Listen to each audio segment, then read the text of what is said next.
বাসির জামান এরশানুক শাওন সহ ঢাকা বাংলাদেশ ফেডারেল সাংবাদিক এবং ঢাকা সাংবাদিক ব্যক্তিবৃন্দ, সম্মানিত উপস্থিতি, আপনারা ইতিমধ্যে অনেক মূল্যবান কথা শুনেছেন।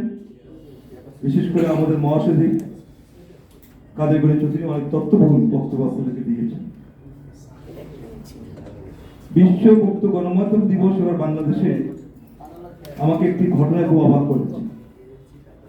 জাতীয় প্রেস ক্লাব গতকাল একটি আলোচনা সভা আয়োজন করেছে। আমি যদি বলি এটি দলীয় আলোচনা সভা, তাহলে কেউ আমাকে চ্যালেঞ্জ করতে পারবে না, কারণ সেখানে ভিন্ন মত কথা বলার জন্য কাউকে ডাকা হয়নি। ডাকা হয়েছে তাদের তল্পি বাহক লোকজন, এবং সেখানে আমার বোন বুঝতে ভুল করেছে। সেখানে তথ্য প্রতিমন্ত্রী পরিষ্কার ভাষা বলেছেন সর্বশেষ যে সমালোচনার নামে বিরোধিতা করা যাবে না। আরো অনেক উনি কথা বলেছেন। উনি তো তথ্যমন্ত্রী হওয়ার আগেও আমরা ওনাকে চিনি। শুধু এই যে জাতীয় প্রেস ক্লাবকে যে দখল করার পরে যে দলীয়করণ করা হয়েছে এবং এখন পর্যন্ত সেটি বহাল আছে, এর থেকে জাতীয় প্রেস ক্লাব মুক্ত হতে পারেনি। এবং ইনশাআল্লাহ জাতীয় প্রেস ক্লাবে দখল মুক্ত করার জন্য আমাদের যে আন্দোলনের সূচনা করতে হবে, এবং এটা আমরা করবো ইনশাআল্লাহ। কারণ এইভাবে জাতীয় প্রতিষ্ঠান চলতে পারে না। এখানে বিএনপি সমাবেশ চাইলে, অনুষ্ঠান চাইলে করতে দেওয়া হয় না, এটা করতে দেওয়া না, সেটা করতে দেওয়া না। কেন? আপনি কে না দেওয়া? আপনাকে জাতীয় প্রেস ক্লাব অনুষ্ঠানকে দলীয় অনুষ্ঠান পরিণত করার জন্য কে অধিকার দিয়েছে? আজকে তাই আমরাও আমাদের সাবেক তথ্যমন্ত্রী, এদেশের মানুষের সাবেক তথ্যমন্ত্রী এবং জনগণের মন্ত্রী এবং পরিচ্ছন্ন মন্ত্রী জনাব ডক্টর আব্দুল মঈন খানকে আমরা নিয়ে এসেছি পার্থক্যটা শুধু বোঝার জন্য। প্রিয় সাথীরা, মুক্ত গণমাধ্যম দিবস যখন আমরা আলোচনা করি, বিশ্ব মুক্ত গণমাধ্যম দিবস, তখন আমার দেশ বন্ধ, দিলকার বন্ধ, চ্যানেল 1 বন্ধ, ইসলামী টিভি বন্ধ, দিগন্ত টিভি বন্ধ। সাগরণী হত্যাকারীরা আজও ধরা পড়েনি বন্ধুগণ। সেই সময়ে 60 জন সাংবাদিক হত্যার বিচার এখনো হয়নি। প্রায় 500 শতাধিক পত্রিকা ইতিমধ্যে বন্ধ করে দেওয়া হয়েছে। অনলাইন পোর্টাল প্রায় 1000 বন্ধ করে দেওয়া হয়েছে। সাংবাদিক নির্যাতনের শিকার কয়েক হাজার বাংলাদেশে বর্তমানে। সেদিন আপনারা শুনেছেন যে বরিশালের একটি অঞ্চলে কিভাবে হত্যা করা হচ্ছে। আপনি কোন সরকারি দলের নেতার বিরুদ্ধে, কোন এমপি মন্ত্রীর বিরুদ্ধে একটি শব্দ লেখলে আপনি আক্রান্ত শিকার হবেন। আপনাদের নিশ্চয়ই মনে আছে করোনাকালীন সময়ে যখন স্বাস্থ্যমন্ত্রীকে নিয়ে সকল পত্রিকা রিপোর্ট হচ্ছিল, আমাদের বিনা ভোটে নির্বাচিত প্রধানমন্ত্রী কি বললেন সংসদে দাঁড়িয়ে? ও যা লেখে লেখুক, আপনাদের কাম চালিয়ে যায়। এরপরে আর গণমাধ্যমের অবস্থা থাকে? বলে না। এরপরে কি গণমাধ্যমের অবস্থা থাকে? থাকে। উনি একটি পলিসি নিয়েছেন। ওনার বাবা যেমন সকল পত্রিকা বন্ধ করে চাকরি রেখেছিলেন সরকারি গণমাধ্যম, উনি সেটা করেননি।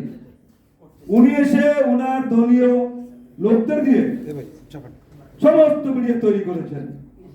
বন্ধ করার দরকার আছে। তারপর তো বিভিন্ন ধরনের কথাবার্তা আছে। মোটামুটি সাংবাদিকরা নিয়ন্ত্রণ থাকলে হলো। আজকে সাংবাদিকরা সবচেয়ে আর্থিক সংকটে জর্জরিত। সাংবাদিকরা সকল ক্ষেত্রে নিরাপত্তাহীনতায় ভুগছে বন্ধুগণ। সাংবাদিকরা তার জীবনের নিরাপত্তায় সবসময় সংকুচিত থাকে। কারণ আপনি সত্য কথা লেখলেই আক্রান্তের শিকার হবেন। আপনি সত্য কথা লেখলেই আপনি মার খাবেন, আপনার পা ভেঙে দেওয়া হবে, আপনাকে জীবন মূল্য করে দেওয়া হবে, প্রয়োজনে আপনাকে আপনার পরিবার সহ দেশ ছাড়া করা হবে। এমন একটি অবস্থা হয়েছে।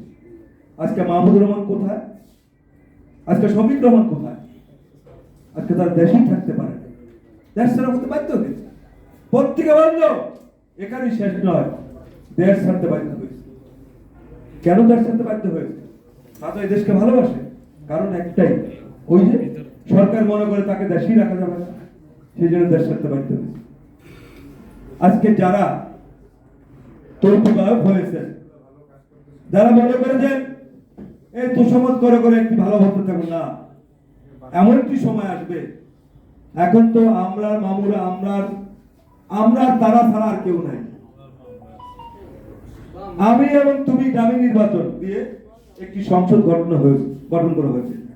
জাতীয় পার্টির 11 জন একটা ধার দিয়েছে, মানে এটা কি যেহেতু দিলাম আর কি, 11টা তাদের কোনো কথা নাই, সংসদে কোনো বিভাজন নাই, কথা বলার কোনো লোক নাই, সব এক বয়স এক কথা। এরকম সংসদ আর পৃথিবীতে কেউ কোথাও আছে কিনা আমাদের জানা নেই, আমাদের জানা নাই। আজকে অনেক কথা বলেন, সেদিন দেখলাম প্রধানমন্ত্রী বললেন যে আমি চলে গেলে কে আসবে। ওনার কিন্তু চলে যাওয়ার ভয় ঢুকছে মনে হয় আমার কাছে, নাহলে এই কথা বলে কেন? আরে আপনি চলে গেলে কে আসবে? তো জনগণ দেখবে কে আসবে না, আপনারা তো ভাবনা কেন সেদিন?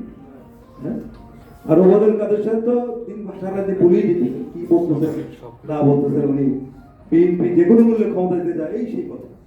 যাই হোক, আমরা সে জায়গায় যেতে চাই না, আমরা যে জায়গায় আসতে চাই। আজকে যদি গণমাধ্যমকে আমরা মুক্ত করতে চাই, গণমাধ্যমের স্বাধীনতা আনতে চাই, তাহলে প্রথম আমাদের গণতন্ত্র প্রতিষ্ঠা করতে হবে।